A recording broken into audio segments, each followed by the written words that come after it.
Today, we become legends. Hey, my name's Neith, and welcome back to the channel for another quick Smite 2 mini patch update. As they have been doing, they've continued releasing these little mini patches in sort of the interim between CA3 and CA4, and I imagine they will keep doing it into the future. And this one's a relatively big patch with like some hits to top performers in Smite 2, some buffs to underperformers, some item changes and all that kind of stuff. So I just thought I would quickly cover it on the channel, keep you guys posted. And we may as well go over the bug fixes because there are some relatively important ones here. So they fixed the client crash case, which is good. I've not been experiencing any crashes, but I have heard people that have been. They fixed an issue where the Titan was regenerating more health than expected. They've reduced the Titan healing from 4% to 1.5% per second. So this is definitely really good. I assume this is the Titan regen when all Phoenixes are up. I believe they added that like maybe last patch or the patch before. And yeah, 4% health per second is kind of ridiculous. Like 25 seconds of the Phoenix coming up, which is not that long of a time in Smite terms. Like the Titan's going to be at full health even from 0. Like that's kind of insane. They fixed an issue where chat was showing none on VGS prompts at times. I've definitely had this issue as well. Fixed an issue where Nuwa Ultimate did not go through deployable walls. So that's really good. Fixed an issue where Nuwa Fog did not reveal enemies on the minimap. Fixed an issue where the Funky Groove's backer skin was using the default pack, and added a new lock input mode for VGS to allow keyboard input VGS while playing with a controller. So yeah, some cool bug fixes. Moving into the actual god changes though. First up, ANUBIS is getting a nerf, which is actually kind of crazy. They did kind of Omega buff him very recently. They completely like sort of changed his passive to be a little bit more like his passive in Smite 1, kind of like a little bit of a middle ground between his Smite 1 and Smite 2 passives. So he doesn't get a healing boost from lifesteal like he does in Smite 1 anymore. He just gets a straight up flat lifesteal, but he gets a lot of it, and then he also gets the protections that he kind of got from his passive in Smite 1, but at larger numbers, I believe, in Smite 2. And we've definitely seen ANUBIS perform for sure. Like in solo lane a lot because of the protections that he gets. It just makes him really tanky in the early game, and he can kind of like build a lot of damage and maybe like one defense item and still be like kind of on par with tankiness with a lot of other solo laners just through sustain. And so yeah, as you can see, they've hit the protections per level from 1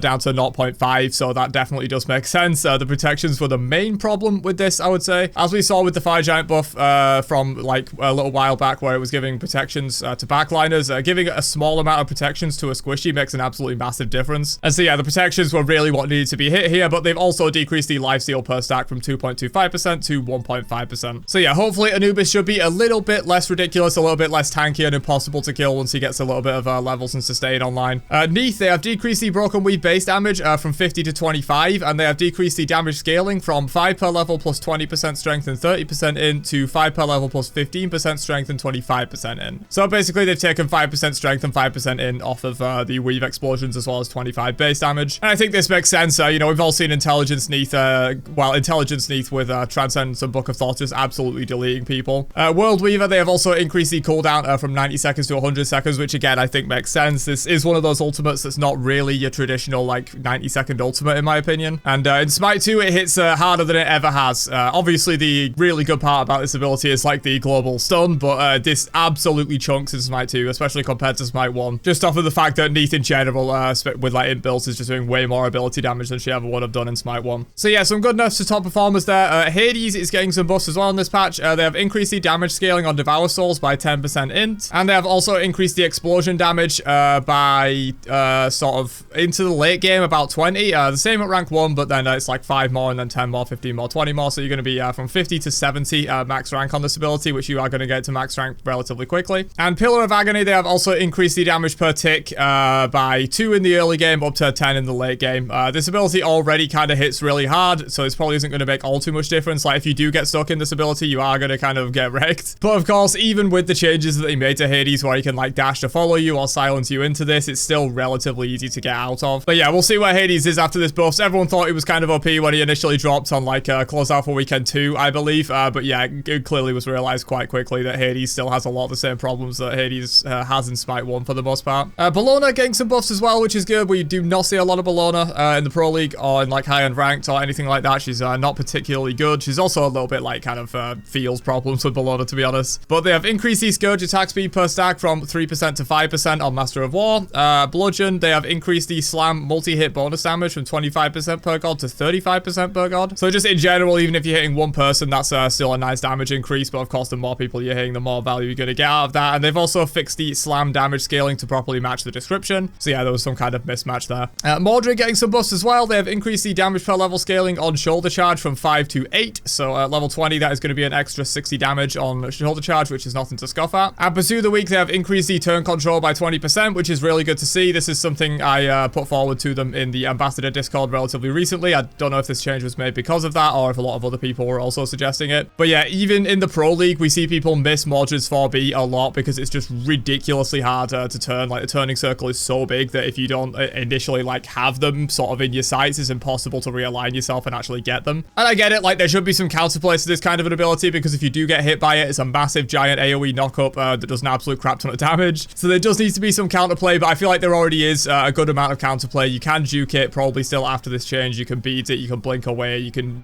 jump it, you can do a lot of different stuff. So I think this is good. It's just going to make Mordred feel a lot better. They fixed a lot of like the jank with Mordred since he was released. And I think he already feels really good to play right now. And the only real problem I had with playing him at this time was this, the turn control. So increasing that hopefully should make him feel a lot better. Because as it was right now, it sometimes feels like saving for this ultimate wasn't even the correct play. And you should just let the 4A rip constantly because this ability would miss so ridiculously high amount at the time. Moving on though, Cernunnos, they have increased the damage scaling on Heavy Glaive, which is his passive like close range bonus damage, 25% strength and 5% int. It's now going to be 30% strength and 5% int, so they've added 5% strength scaling to Heavy Glaive. Bramble Blast, they have shifted the initial damage scaling from 55 strength 80 int to 75 strength 50 int, so looks like they're bringing Cernunnos a little bit more towards being a standard strength hunter here. An extra 20% strength scaling on that, but he's lost 30% of the int scaling. We definitely did see Cernunnos kind of go a similar like build to Neith with intelligence and strength mixed in with like a Book of Thoth and Transcendence. That build will probably be substantially worse now because that build does rely relatively heavily on intelligence. It was similar to the Neith build. You would go like Book of Thoth, Transcendence, Cosmic Horror, Reaver, that kind of stuff. But yeah, this is definitely going to make Cernunnos better with that more traditional, just standard like crit attack speed ADC build. And Horn Charge, they have decreased the cooldown in the early game. It's still going to be 13 seconds in the late game, but in the early ranks, which obviously it's going to take a little while for you to get this max. You usually rank your 2 and your 1 first, so this is going to be pretty impactful. For a lot of the game, you're just going to have 2 seconds off of Horn Charge, which is going to be good. Next up, Phantom Shell, they have decreased the shield from 100 plus 20 per level to 80 plus 15 per level. So yeah, we've been seeing an absolute crap ton of Phantom Shell, especially in the Pro League. A lot of Pro League games, like no one was buying Beats or Aegis. They were only buying Phantom Shell, or they were buying Blink, or maybe even the occasional Sunder, but Sunder's kind of fallen off, honestly. So you were seeing like 3 to 4 Phantom Shells per game, even when people weren't playing into like an Odin or well, they couldn't play into Yamudra, she's not available yet, but like even when they weren't playing into an Odin or Ymir, they were still buying Phantom Shell. But I do think this was being overbought a little bit. I mean, what am I to criticize the people that are literally playing the game at the highest level of play? But I do feel like Phantom Shell was being overbought a little bit, and also in general, like you know, with Ymir and Odin being so strong with characters not really having a good ways out of the cage a lot of the time, Phantom Shell is going to be overrepresented because of that. So I'm not really sure it needed a nerf, to be honest, but it was being picked up a lot. So after this change, we'll see if people still pick it up or if they go back to like Beads or Aegis or Blink or whatever. And finally for this patch, we have 3 different buffs to int attack speed items, which is definitely an area that has been identified by high-res as like these items are underperforming, which does make sense. The one issue with this is that like, why is int attack speed ever going to be valuable unless it's like specific characters that really scale better with it? For example, like Mordred. Mordred doesn't really use it that well because he's better off just going kind of full tank from solo lane a lot of the time, but like Mordred has that higher int scaling on his Clarent basic attacks in the middle of his chain. But like if you're just a normal god like Sol that used to deal magical damage but now well, still deals magical damage, so used to build magical power but now can build either one,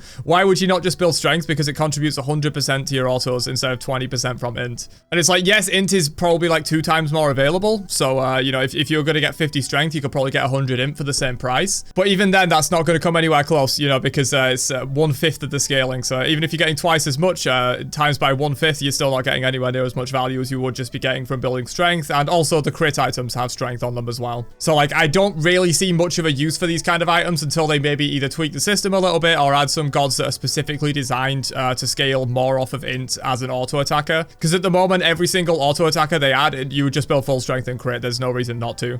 But yeah, what they've done is Demonic Grip gets 10 more int and 5% more attack speed. Bracer of the Abyss, which is the sort of like attack speed int item that stacks up basic attack damage when you hit stuff. That gets 10 more int, 2% more attack speed, just to make it a bit more of a round number, I guess. And they've increased the buff duration on the basic attack damage by 2 seconds as well. And then Death Metal, which is the crit, I believe, the like attack speed int crit item. They have increased the int from 25 to 45. So yeah, not sure if these buffs will make a difference, to be honest. There's just really no reason to build these on like Soul or Cernunnos or anything, for example. Like, if you're going to be going attack speed, you may as well just go strength and crit. But yeah, good patch overall. Like, they've at least identified this as an issue. They've identified the Phantom Shell issue. They've given some nice buffs to some other performers that really aren't doing too well. And then, yeah, Anubis and Neith nerfs. There probably are other gods that need nerfs, like, for example, Baron, maybe Umoja, although Umoja's, like, kind of been nerfed already by the big CDR nerf patch that came out a little while back. Yeah, there are probably other gods that need to be addressed, but maybe they're sort of waiting for either more confirmation of whether they're way too strong, or maybe they're waiting for the CA4 update for that. But yeah, there you go. That's the updates on what is happening with Smite 2 on these little closed alpha mini patches. Hopefully you guys enjoyed my coverage of this. Let me know if you want me to cover all of these in the future, or if you want me to just cover them like in a weekly recap or whatever. Let me know down below, and I will catch you guys for another one later on. Have a great day, and peace out, you nerds.